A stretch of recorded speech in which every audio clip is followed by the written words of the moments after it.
Hi guys, so today I will be showing you how to make an easy oscillator using the NE555. So this is the NE555. It is one of the oldest ICs in existence. So this is the main divot. So when you look at this is pin 1, pin 2, pin 3, pin 4, and upside down pin 1, pin 2, pin 3, pin 4, pin 5, pin 6, pin 7 and pin 8. So we will be using the pins like this. So it is 1 over here to 8, right? 1 to 8. So if you flip it, 1 to 8. Okay? So if that is clear, let's look at the parts. So the main components, the NE555, 104 capacitor. So here it is, the tiny capacitor. A 220 ohm resistor, 1 kilo ohm resistor, and a 10 kilo ohm resistor. Oh, as well as a 100 microfarad 25 volt capacitor and an LED. This can be the color of your choosing, so that doesn't really matter. Then we need a breadboard, a 9 volt battery, connector with jumper pins, then and 6 male to male jumper wires. So important thing, male to male mean these. So male part here, male part here. So you can connect 2 points of the breadboard like this. So let's get started quick. So first, let's start off with the basics. You take the divot, point it to the side of your thumb basically, and you just place it wherever you want. Okay? So better to place it closer to the center, but even if it's not, it's completely fine. So next, you can either place the positive wire here and the negative wire here and just bridge the connections, or you can directly take the negative wire and connect it to pin 1 and the positive wire to pin 8, right? So this is the basics. Next, we would need the 220 ohm resistor. So as you can see here, the third pin, right? The second last pin of the first row, basically this side, right? Connect the 220 ohm resistor, connect it just outside, like not connected. So this row is connected and this row is connected, right? So this section is laterally connected, meaning the connections are like this, like here and here, right? But then in this side, it's more of a diagonal connection, so like this and this, right? So if you remove the glue here, you can see it. The pins here are connected together, but then these two aren't, but these are, right? But if you remove it over here, it's different, right? These are, but these aren't. So these are, but these aren't, but then these are, but these aren't.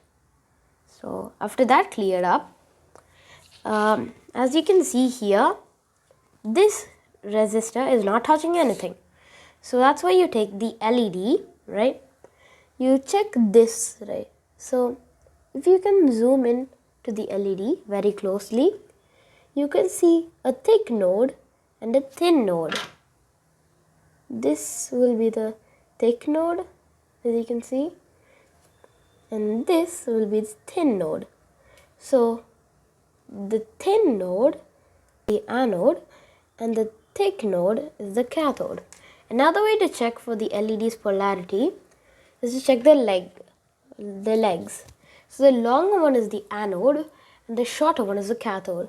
So now you can see this one is the anode and this one is the cathode. Now if you check, this leg has the thicker pin and this leg has the thinner pin. So that's how you know the LED's polarity. And now that you know it, the anode of the LED into the pin where you connected the resistor, but then the cathode of the LED to pin 1. Okay, so that part is done.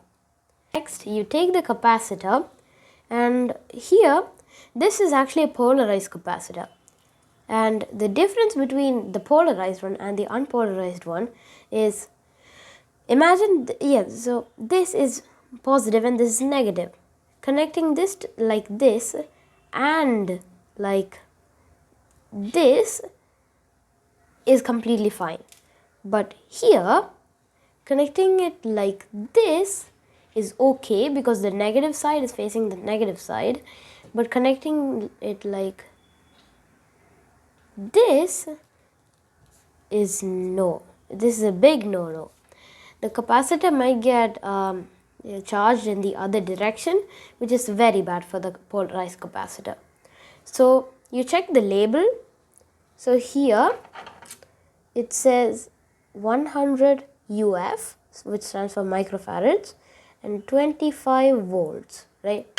So this is the one we need. So as you remember, the cathode is on pin 1. So you face the cathode to pin 1, but then the anode to pin 2, right? So yeah, to avoid touching it, just bridge the gap. Yeah, so that's basically it for this part. Next, you take one jumper wire, connect the anode of the capacitor basically to pin 6, which is the second last pin, the second pin of this side, because it is 1, 2, 3, 4, 5, 6, 7 and 8. So this pin to be exact. Okay. Next, we take this one, this capacitor or an unpolarized capacitor, but then this is an electrolytic capacitor or a polarized capacitor. So this part is done, right? So here you take the capacitor and connect it to the 5th pin, right? So it's the opposite side of the VCC pin, right? The 8th pin here, right here. So you do it basically the same way you did with the resistor, the 220 ohm, right? You put it and one pin is free, right? You take a jumper wire, connect the free pin to ground, right? So you don't have to connect it directly to ground. You can connect it to this pin, the first pin, right? That will also work. It's completely fine. So next, we take a jumper wire, connect the 4th pin, like the last pin over here in this row,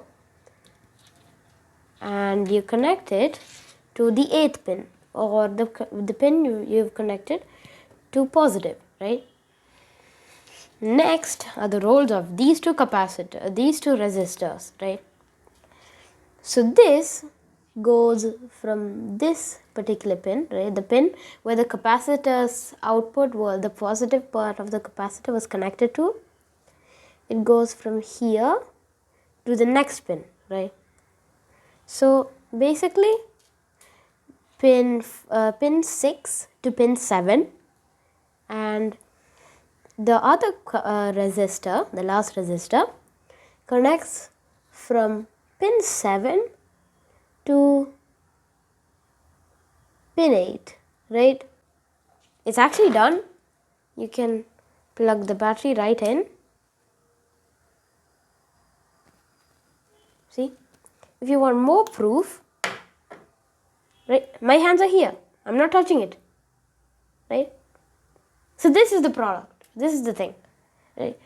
It vibrates from the on state and the off state. So yeah, that's basically what you call an astable oscillator, an electronic flip-flop, or an astable multivibrator. This is it, right? This is the simplest and easiest to build version I could find. So I hope this has been a great use for you as it was for me. So guys, before ending off this video, I just wanted to show you one more cool thing I found.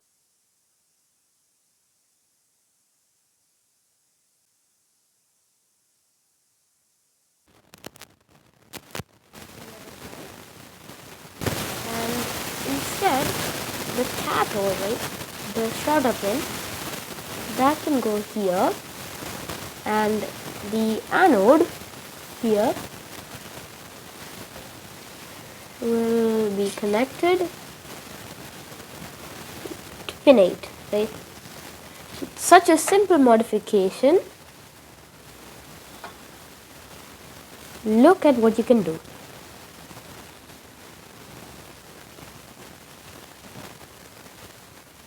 Right?